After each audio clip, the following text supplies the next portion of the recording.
নমস্কার, নিউজ ভ্যানগার্ডের পর্দায় আপনাদের প্রত্যেককে স্বাগত। আপনাদের সঙ্গে রয়েছে এই মুহূর্তে আমি রিয়া। চোখ রাখছি এই মুহূর্তের কিছু গুরুত্বপূর্ণ খবরের দিকে। যাত্রাপুর থানার পুলিশের আপাতত গাঁজা বিরোধী অভিযান অব্যাহত। সোমবার সকালবেলায় 1.5 ঘন্টার অভিযানে প্রায় 1,500 গাঁজা গাছ কেটে ধ্বংস করে দিয়েছেন যাত্রাপুর থানার পুলিশ, এমনটাই অভিমত যাত্রাপুর থানার ওসি স্মৃতিকণ্ঠ বর্ধনের। তিনি কি জানাচ্ছেন শোনাবো। জায়গার মধ্যে আমরা গিয়ে দেখি এখানে প্রচুর পরিমাণে গাঁজার চারা রোপণ করা হয়েছে এবং আমাদের স্টাফ সবাই মিলে আমরা এই গাঁজার চারাগুলো আমরা ধ্বংস করে দিই এবং একদম কেটে নষ্ট করে দিই এবং এই টোটাল যে চারা সংখ্যাটা হবে প্রায় অনুমান 1,500-এর মতো হবে।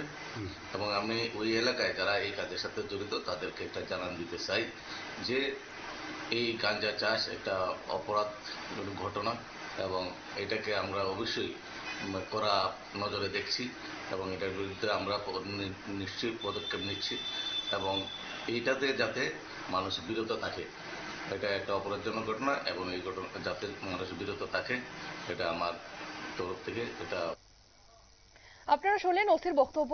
যাত্রাপুর থানা এলাকায় যেন কোনো গাঁজা বাগান না থাকে তার জন্য তাদের এই অভিযান কিন্তু অব্যাহত থাকবে। শুধু তাই নয়, আগামী দিনেও যেন এই নেশা জাতীয় অবৈধভাবে গাঁজা গাছ বাগান গড়ে তোলা না হয় তার জন্য ওনার ব্যক্তিগত এবং আরক্ষা দপ্তরের ঊর্ধ্বতন কর্তৃপক্ষের নির্দেশকে মান্যতা দিয়ে সকলের কাছেই আহ্বান রাখেন। নিয়ে নিচ্ছে ছোট্ট একটি বিজ্ঞাপন বিরতি, সঙ্গে থাকুন।